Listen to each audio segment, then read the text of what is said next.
महाराज अर्जुन गए हुए थे द्वारिका, 7 महीने बीत गए थे, युधिष्ठिर को बड़े अपशकुन हो रहे थे। अर्जुन लौट के आए तो बहुत जोर जोर से रोने लग गए, युधिष्ठिर के चरणों में गिर करके। महाराज युधिष्ठिर पूछने लगे, धर्मराज तुम्हारे दुख का कारण क्या है, और पहले के लोगों के दुख का कारण क्या होता था, ये भी सुनने लायक है। युधिष्ठिर जी ने पूछा, क्या तुमने किसी मित्र को धोखा दिया है इसलिए रो रहे हो? हाँ, पहले लोग मित्र को अगर धोखा देते थे तो हृदय स्वीकार नहीं करता था उनका। क्या तुमने किसी मित्र को धोखा दिया इसलिए रो रहे हो? क्या तुमने किसी गरीब की सहायता करने से मना कर दिया है इसलिए रो रहे हो? क्या तुमने बिना कारण किसी महिला का अपमान किया है इसलिए रो रहे हो? ये सब पहले के रोने के कारण होते थे, कष्ट के कारण होते थे। इसका जवाब जब नहीं दिया अर्जुन ने, अंतिम प्रश्न पूछा। युधिष्ठिर जो को भी अनुमान लग गया। हाँ, पूछते, कच्चित प्रेष्ठतमे नाथ हृदये नात्मबंधुना शून्योस्मि रहितो नित्यं मन्यसे तेन्यथा नरुक।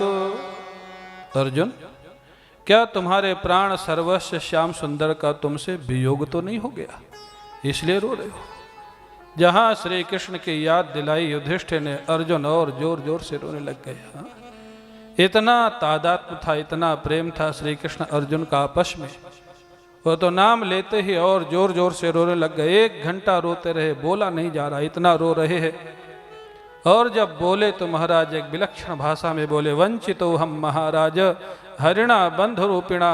महाराज श्री कृष्ण ने हमको ठग लिया है। क्यों? जब तक वो रहे तब तक पहचानने नहीं दिया कि वो भगवान थे। हाँ? ऐसी सेवा की, ऐसी लीला की।